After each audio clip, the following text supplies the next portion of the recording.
Si CJ Cancino ang hero ng Meralco Bolts sa laban nila kontra TNT sa Game 4 ng semis. Yung 4-point shot sa crucial na seconds ang tumapos sa paghihirap ng tropang 5G. Akala ng marami, porket nagbabalik si Chris McCullough ay TNT na ang lalamang, pero kung titingnan natin ang opisyal na box score, dito natin makikita kung paano literal na binugbog ng Bolts ang Giga sa mga aspeto na hindi mo agad mapapansin sa simpleng highlights lang. Unahin natin ang tapatan ng dalawang bagong import. Si Patrick Gardner ng Meralco, sobrang solid ng debut game.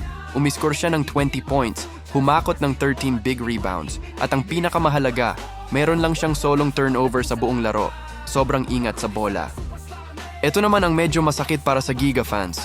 Si Chris McCullough gumawa nga ng 24 points pero nakuha niya ito sa napakahirap na 7 of 22 shooting o 31% field goal percentage lang.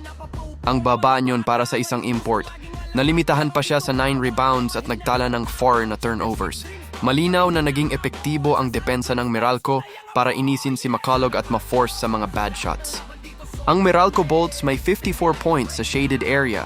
Minama nila sa loob kumbaga ang mga big man ng TNT na may 26 points in the paint lang na dito pa lang ang laki na ng diferensya. Doble! Kahit may shooter ang Bolts, naging maluwag pa rin ang daan ni na CJ Cancino na may 17 points at Jason Mocon na may 13 points para pasukin ang ilalim ng Giga.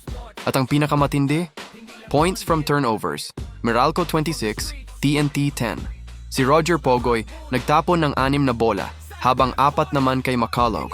At sa bawat pagkakamali na iyan, pinarusahan sila ng Meralco sa transition at fast breaks. Si Ray ng Batak, wala absent.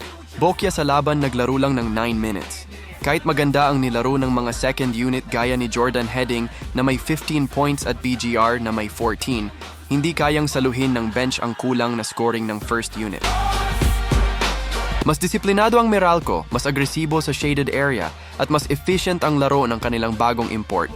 Dahil dito, back to 0 ang laban at naging best of 3 na lang ang serya natin. Ano ang dapat baguhin ni Coach Chot Reyes para buhayin ang laro ng mga lokal ng TNT sa Game 5? I-comment ang inyong opinyon sa ibaba. Huwag kalimutang i-like ang video na ito at mag-subscribe para sa iba pang malalalimang basketball breakdown natin. Peace out! Dito sobrang bango